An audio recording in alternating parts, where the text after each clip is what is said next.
días, muy buenas tardes, muy buenas noches a todos los amigos que cada domingo se están conectando con nosotros. Una disculpa de entrada, el domingo anterior por razones de fuerza mayor no pudimos estar con ustedes, pero este domingo ya nos reintegramos y le damos muchas gracias a Dios y a cada uno de ustedes que nos permiten llegar hasta sus casas, donde ustedes se encuentran, donde ustedes están, y poder juntos compartir, meditar y aprender un poquito de la palabra de Dios. Para mí, en lo personal, las Escrituras han marcado mi vida positivamente, porque ahí yo tengo el consejo de Dios, ahí tengo las palabras, los deseos de Dios, ahí están los sueños de Dios. Por eso, en lo personal, yo siempre puedo aconsejar y puedo decir a cualquiera que quiera aceptarlo, recibirlo, la importancia de las Escrituras, conocerla, saberla, vivirla, experimentarla y por supuesto disfrutarla. Este domingo estaremos juntos una vez más, pero no quiero empezar o no quiero iniciar este nuevo periodo que quiero comenzar con ustedes, sino antes orar. Antes que conversemos con Dios. ¿Qué les parece ahí ustedes en sus casas o donde quiera que se encuentren? Yo acá en casa, en California, al centro, ya estamos de vuelta. Desde aquí, de nuestra casa, queremos orar por ti. Queremos bendecir tu vida y que la gracia, la presencia, la bendición, la salud de Dios esté en cada uno de ustedes. Esta semana hemos estado orando por muchos amigos, por varios amigos que le están pasando momentos duros, difíciles. Algunos con intervenciones quirúrgicas, otros con problemas del corazón. Y hemos estado ahí orando por ellos y creyendo en ese poder sanador que hoy día está vigente para aquel que clama, que pide.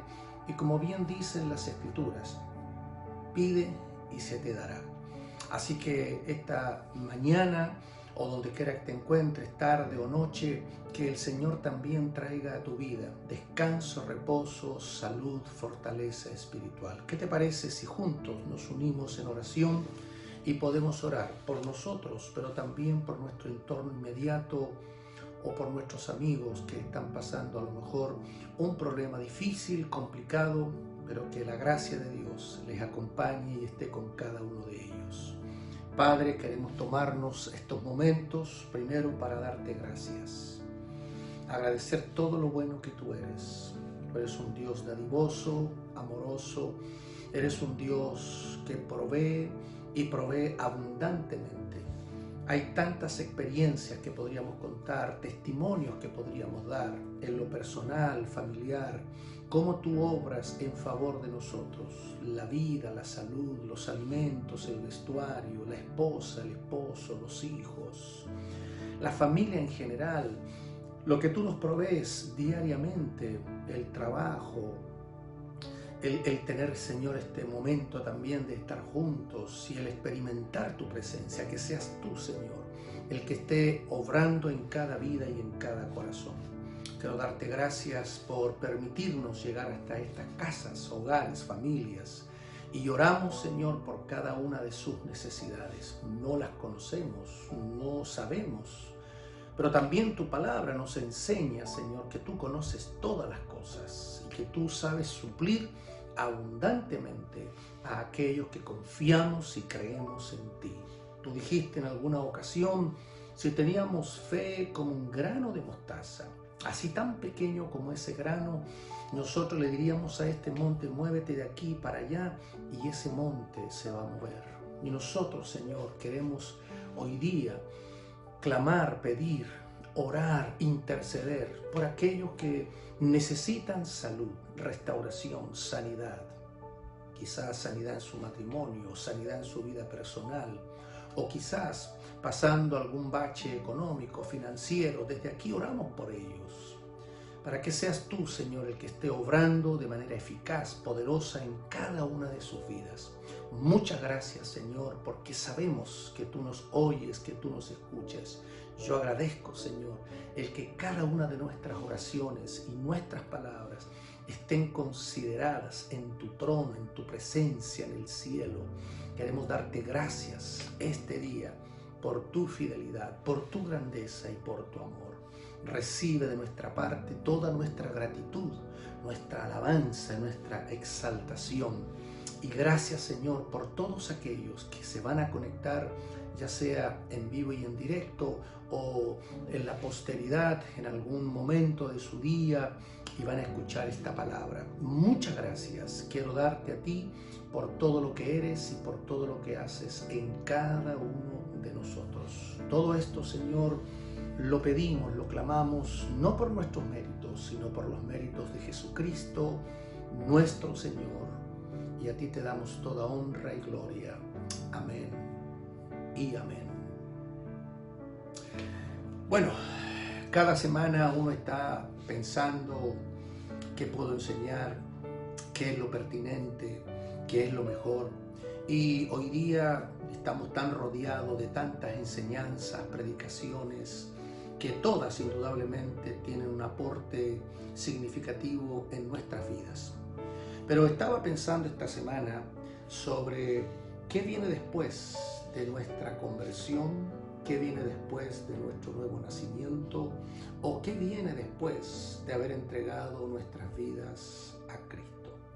O sea que lo que vamos a compartir este domingo y los próximos domingos perfectamente podría llamarse ¿y después qué? Y tomarnos un momento, un tiempo, algunos domingos para reflexionar sobre este tema.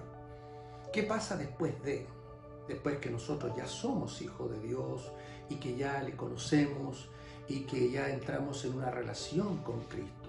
Ya somos salvos, como dice la Escritura, nuestros nombres están inscritos en el libro de la vida, pero otra vez, ¿y qué viene después? ¿Por qué digo esto? Porque a través de los años yo he venido observando, he venido viendo algo que creo que no se ajusta totalmente al pensamiento de Dios o lo que Cristo implantó en sus discípulos y también lo plasmó en los discípulos de los discípulos. Y creo que ahí nosotros también necesitamos recuperar algo, recobrar algo, una verdad que parece que se nos ha diluido por muchas razones que no es el tema de esta mañana, pero sí el hecho de que la iglesia, los hijos de Dios, deberíamos reconsiderar. Y cuando digo después que, ahí por ejemplo veo el ejemplo de Pablo. Pablo, un hombre que tiene un encuentro con Jesucristo, camino a Damasco, y en ese encuentro él reconoce que está frente a una deidad, a una divinidad, y lo primero que le dice: ¿quién eres, Señor? E inmediatamente después, en ese mismo diálogo, él le pregunta por segunda vez: ¿y qué quieres que haga? O sea, hay un que hacer, hay un algo que tenemos que hacer después de conocer a Jesucristo, después de convertirnos en hijos de Dios. Y entonces uno dice: ¿qué viene después? Este mismo Pablo es el que en alguna de sus cartas, primera y segunda de Timoteo, llega a decir que él se había constituido. Piensen en esa palabra, constituido, en un apóstol, en un predicador y en un maestro. Y no lo dice una vez, él lo dice 2 veces. Entonces, es para pensar, pareciera que Pablo ahí no está dando una máxima, Pablo no está dando una meta, y Pablo no está diciendo cuál es el objetivo que debería perseguir cada hijo de Dios. Todo aquel, toda aquella que se acerca a Jesucristo no se acerca solamente para recibir salvación, recibir sanidad, recibir salud y muchos otros beneficios, sino también hay algo que Dios espera de cada uno de nosotros. Me recuerdo en el Antiguo Testamento al profeta Isaías, por ejemplo, y en un momento de una experiencia gloriosa, poderosa y sobrenatural que él tiene, él reconoce que está frente a una deidad, está frente a una divinidad, está frente a Dios, pero en un momento Dios pregunta: ¿quién irá por nosotros? Y el mismo profeta, que en ese momento no lo era, él responde y él dice: yo iré, envíame a mí, cuenta conmigo, aquí estoy yo. Entonces, cuando uno comienza a revisar las Escrituras y se viene desde el Antiguo hasta el Nuevo Testamento, se da cuenta que Dios comienza y termina las cosas. Dios no es un Dios de cosas inconclusas, intermedias. Lo que Dios comienza, lo termina. Lo que Dios inicia, lo finaliza, porque Dios tiene un carácter completo, pleno. Por eso Él es el alfa, la omega, el principio, el fin. Dios es la A y la Z.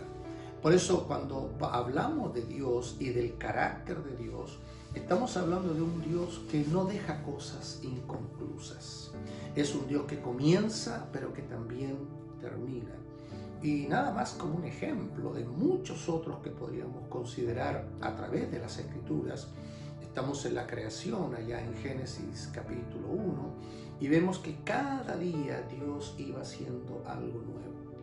Cada día Dios ponía cosas nuevas, creaba cosas nuevas.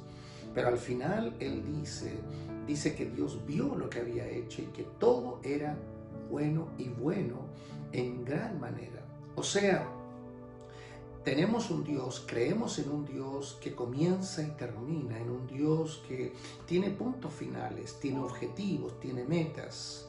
Es un Dios que comienza, pero que también termina lo que comienza. Y ahí entonces nosotros podemos ir sacando algunas conclusiones.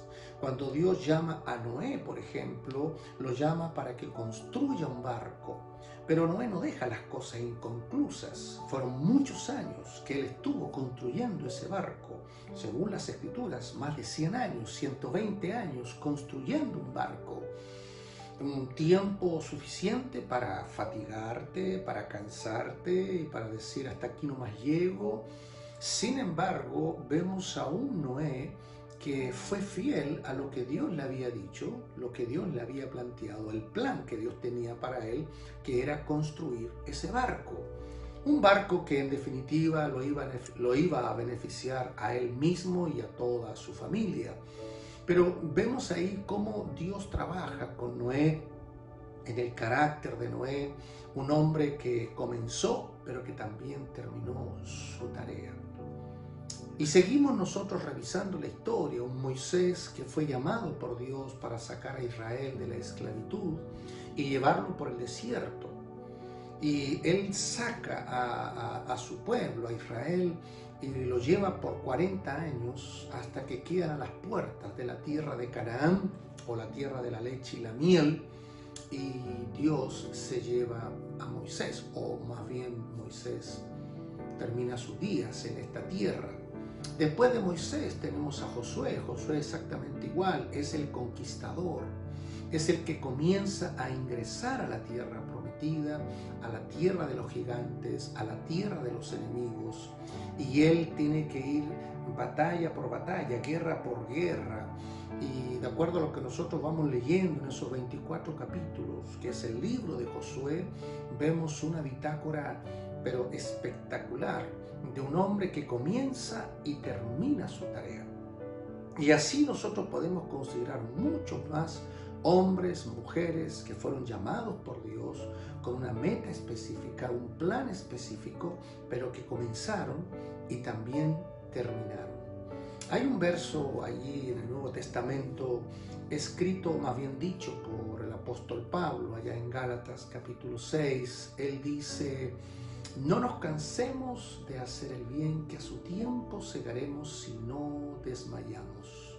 La importancia de no quedarnos en el camino. Y yo quiero aprovechar esta instancia, este momento, para decirte: no te desanimes, no te quedes junto al camino. Tú tienes todas las fuerzas interiores dadas por Dios para avanzar, para crecer, para continuar, para seguir. Es posible que esta semana no haya sido tu mejor semana, no haya sido tu mejor día, no haya sido lo que tú hayas querido o hayas deseado, pero aún así yo quiero animarte a que continúes, a que sigas, a que no te fatigues, a que no te devuelvas, a que no te desorientes, que no pierdas la esperanza, que no pierdas la fe y la confianza. Hay uno que está a tu lado, hay uno que está dentro de ti para guardarte, para fortalecerte, para bendecirte, para llevarte a un nivel mayor. Ese Dios, nuestro Señor Jesucristo, está dentro de nosotros, viviendo dentro de nosotros. Y Él también dijo allá en Mateo 28, yo estaré con ustedes. Yo no los voy a dejar, no los voy a desamparar.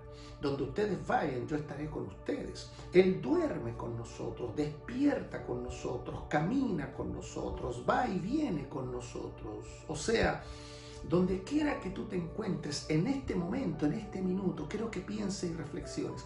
Ahí está Cristo contigo. La presencia del Espíritu Santo contigo. El Señor está ahí acompañándote, guardándote, fortaleciéndote. Es posible que no lo sientas, es posible que tú digas, pero lo que yo percibo, lo que yo siento es como que Dios está lejos, Dios no me escucha, o Dios simplemente me enajenó de su presencia, de sus planes, de sus proyectos. No es así. Yo quiero decírtelo una vez más, no es así. Dios no ha renunciado a tu persona. Por eso, si tú le entregaste tu corazón, si tú determinaste caminar con Él, ser tu hijo y entrar en esta aventura de fe, Dios, a través del Espíritu Santo, está contigo para fortalecerte, para guardarte y llevarte a mejores horizontes, a mejores tiempos, a mejores temporadas, y que tú puedas ver en esas circunstancias el poder, la gracia, la fortaleza y la provisión de Dios. Pero volviendo al tema, ¿qué pasa después de que nosotros conocemos a Jesucristo? Ya dijimos, tenemos a un Pablo que dijo, yo he sido constituido apóstol, predicador, maestro. Creo que ahí hay una meta que nosotros debemos reconsiderar todos los hijos de Dios, que tenemos que llegar a ser constituidos. Esa misma palabra la usa el apóstol Pablo en Efesios capítulo 4, donde él dice, y él mismo, hablando de Jesucristo, y él mismo constituyó a unos apóstoles, a otros profetas, a otros evangelistas, a otros pastores y maestros. O sea, la meta, aparentemente desde la visión y perspectiva de Pablo, tiene que ver con llegar a ser constituidos, llamados por Dios, seleccionados y escogidos por Jesucristo y constituidos por Él para que nosotros podamos desarrollar, primero descubrir, luego desarrollar y finalmente potenciar eso que Dios ha puesto en cada uno de nosotros. Ahora, diciendo todo esto o comentando todo esto a manera de introducción, entonces acá tenemos que empezar a ver qué está pasando en la realidad de la iglesia, qué está pasando en nuestras congregaciones, qué está pasando con los predicadores, con los maestros, o qué está pasando con los hijos de Dios de manera genérica.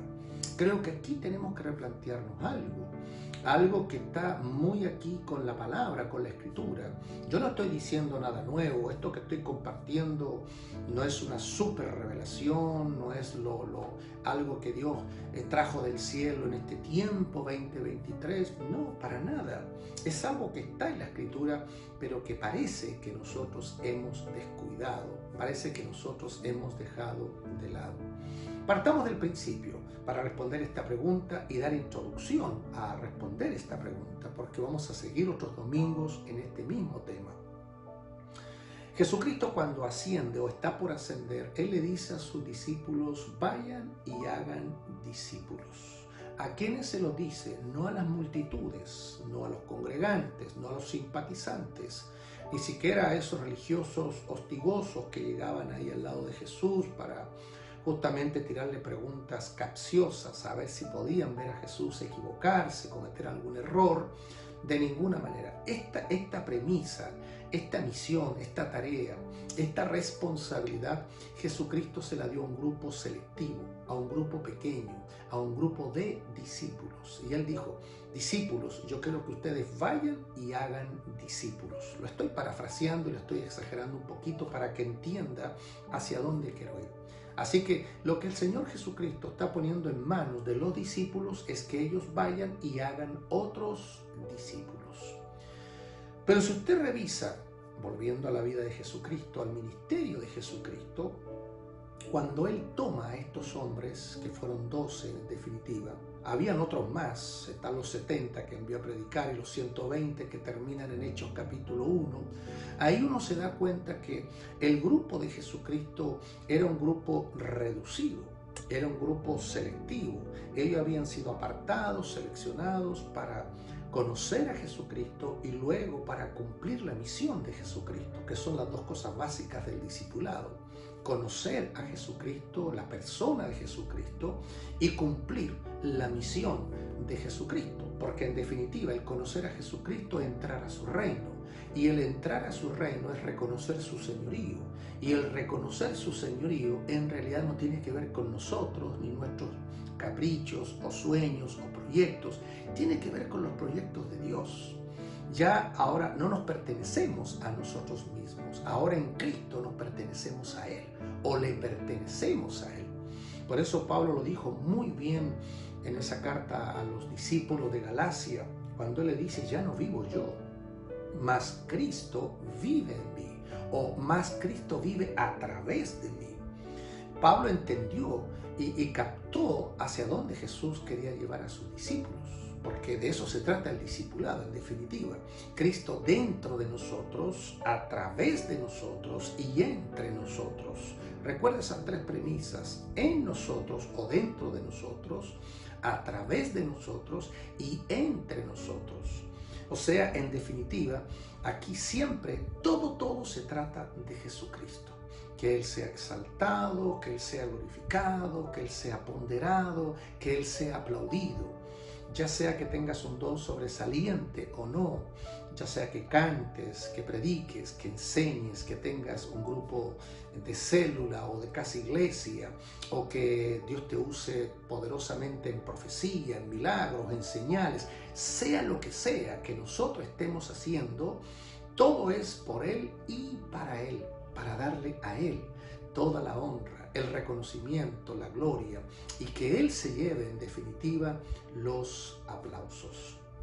Pero mira lo que hace Jesús. Jesús toma a estos 12 hombres y comienza a formarlos, a equiparlos, a discipularlos, a empoderarlos. La tarea de Jesús fue tomar a estos hombres, discipularlos y que ellos entendieran la visión del cielo, la visión del reino de Dios, porque a eso vino Jesús, a establecer su reino a la tierra. No era la visión de ellos, era la visión de Cristo, y que esa visión se plasmara en ellos y de tal manera que ellos llegaran a ser personas que vivieran para esa visión. No se olviden que la vida y muerte de los discípulos fue trágica porque ellos vivieron para esa visión, para la visión de Cristo, para el deseo de Cristo, para las metas de Cristo, no para sus propios proyectos o para sus propios sueños, porque en realidad y en definitiva, cuando ya estamos en Cristo, ya no vivimos para nosotros, vivimos para Él. No es para nuestros proyectos, es para sus proyectos. No es para nuestros deseos, es para sus deseos. De ahí entonces empezamos a entender y a comprender que el Evangelio es mucho más que congregarnos. Y eso es lo que a mí me está preocupando o me está haciendo pensar o me hace clic. El hecho de que mucha gente se congrega o se está congregando solo para eso. Valga la redundancia, para congregarse. Congregantes pasivos, congregantes que van a una congregación, congregantes que pertenecen a un grupo, sea casa iglesia, célula, grupos de vida, o una congregación pequeña, mediana o grande, pero todo lo que ellos hacen es justamente congregarse. Congregarse y ser parte de un grupo, ir domingo tras domingo, semana tras semana, mes tras mes. Algunos pueden contar sus años de congregación y pueden hablar de 20, 30 o 40 años. Hay gente que se puede reconocer como que yo he sido fundador, como que yo he hecho esto, esto otro, etcétera, etcétera. Pero todo lo que ellos hacen es congregarse. Congregantes pasivos, congregantes que van, congregantes que asisten, porque obviamente así han entendido el Evangelio, o yo diría han mal entendido el Evangelio, han mal comprendido el Evangelio, han mal interpretado el Evangelio, porque en esencia ese no es el deseo de Cristo. Cuando Jesucristo está ya por morir para ser sacrificado, para ir a la cruz, Él hace una oración allí en Juan 17. Y Él dice en el verso 4, Padre, he acabado la obra que me diste que hiciese. Yo la terminé. Lo que tú me designaste, lo que tú me dijiste, yo lo terminé. Al mismo apóstol Pablo, cuando allá en Hechos capítulo 13, juntamente con Bernabé, son enviados o comisionados por el Espíritu Santo, una palabra profética viene a la iglesia de Antioquía y dice, apartadme a Bernabé y a Saulo para la obra a que los he llamado. Yo te dejo una pregunta, ¿cuál es la obra que Dios te dio a ti? ¿Cuál es esa obra? Escríbela en una agenda, escríbela en un cuaderno o escríbela ahí en tu teléfono. ¿Cuál es la obra? Si tú pudieras decirlo con tus palabras, si tú pudieras definir, sintetizar, ¿cuál es la obra que Dios te dio? ¿Cuál sería tu respuesta? ¿Qué escribirías? ¿Cómo lo definirías? ¿Cuál es la obra que Dios te dio? Si tú le preguntaras a Pablo, Pablo, ¿cuál es la obra que Dios te dio? Él te diría, yo fui constituido apóstol, predicador y maestro. El mismo apóstol, cuando escribe a los discípulos de Éfeso, en el capítulo 4, él dice que estos profetas, apóstoles, evangelistas, pastores y maestros están para edificar a los santos, para la obra del ministerio. Hay una obra para cada hijo de Dios. Eso quiere decir que nos estamos quedando cortos.